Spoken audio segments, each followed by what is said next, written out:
All right, in this lecture, we're going to download a dataset from a very popular website called Kaggle.com. Kaggle is basically a place to do data science projects. So the first thing you need to do is to create an account. You can sign up with Facebook, Google, or using a custom email and password. Once you sign up, then come back here on Kaggle.com. Here in the search bar, search for video game sales. This is the name of a very popular dataset that we're going to use in this lecture. So here in this list, you can see the first item with this kind of reddish icon. So let's go with that. As you can see, this dataset includes the sales data for more than 16,000 video games. On this page, you can see the description of various columns in this dataset. We have rank, name, platform, year, and so on. So here's our data source. It's a CSV file called vgsales.csv. As you can see, there are over 16,000 rows and 11 columns in this dataset. Right below that, you can see the first few records of this dataset. So here's our first record. The ranking for this game is 1. It's the Wii Sports game for Wii as the platform, and it was released in year 2006. Now, what I want you to do is to go ahead and download this dataset. And as I told you before, you need to sign in before you can download this. So this will give you a zip file, as you can see here. Here's our CSV file. Now, I want you to put this right next to your Jupyter notebook. On my machine, that is on my desktop. So I'm going to drag and drop this onto the desktop folder. Now, if you look at the desktop, you can see here's my Jupyter Hello World notebook. And right next to that, we have vgsales.csv. With that, we go back to our Jupyter notebook. Let's remove the first line and instead import pandas as PD. With this, we're importing pandas module and renaming it to PD, so we don't have to type pandas dot several times in this code. Now let's type PD dot read underline CSV and pass the name of our CSV file. That is vgsales.csv. Now, because this CSV file is in the current folder right next to our Jupyter notebook, we can easily load it. Otherwise, we'll have to supply the full path to this file. So this returns a data frame object, which is like an Excel spreadsheet.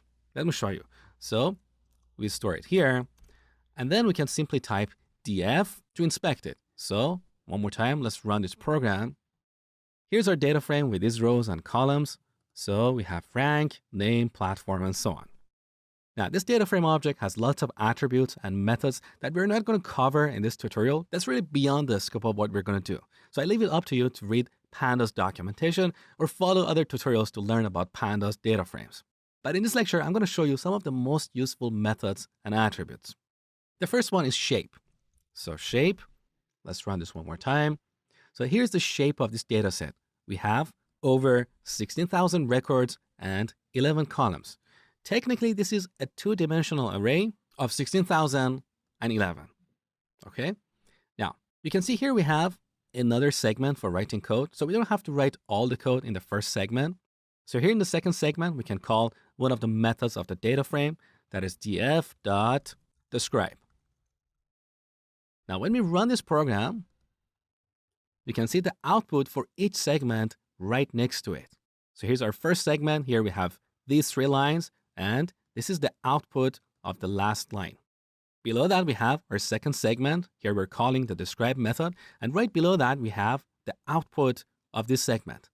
So this is the beauty of Jupyter. We can easily visualize our data. Doing this with VS Code and terminal windows is really tedious and clunky. So what is this describe method returning? Basically, it's returning some basic information about each column in this data set. So as you saw earlier, we have columns like rank, year, and so on. These are the columns with numerical values. Now, for each column, we have the count, which is the number of records in that column. You can see our rank column has 16,598 records, whereas the year column has 16,327 records. So this shows that some of our records don't have the value for the year column. We have null values. So in a real data science or machine learning project, we'll have to use some techniques to clean up our data set. One option is to remove the records that don't have a value for the year column, or we can assign them a default value. That really depends on the project. Now, another attribute for each column is mean. So this is the average of all the values. Now, in the case of the rank column, this value doesn't really matter, but look at the year. So the average year for all these video games in our dataset is 2006. And this might be important in the problem we're trying to solve. We also have standard deviation, which is a measure to quantify the amount of variation in our set of values. Below that, we have min. As an example, the minimum value for the year column is 1980. So quite often when we work with a new dataset, we call the describe method to get some basic statistics about our data.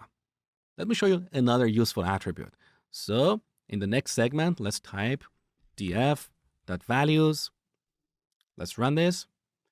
As you can see, this returns a two-dimensional array. This square bracket indicates the outer array, and the second one represents the inner array. So the first element in our outer array is an array itself. These are the values in this array, which basically represent the first row in our data set. So the video game with ranking 1, which is called Wii Sports. So this was a basic overview of Pandas data frames.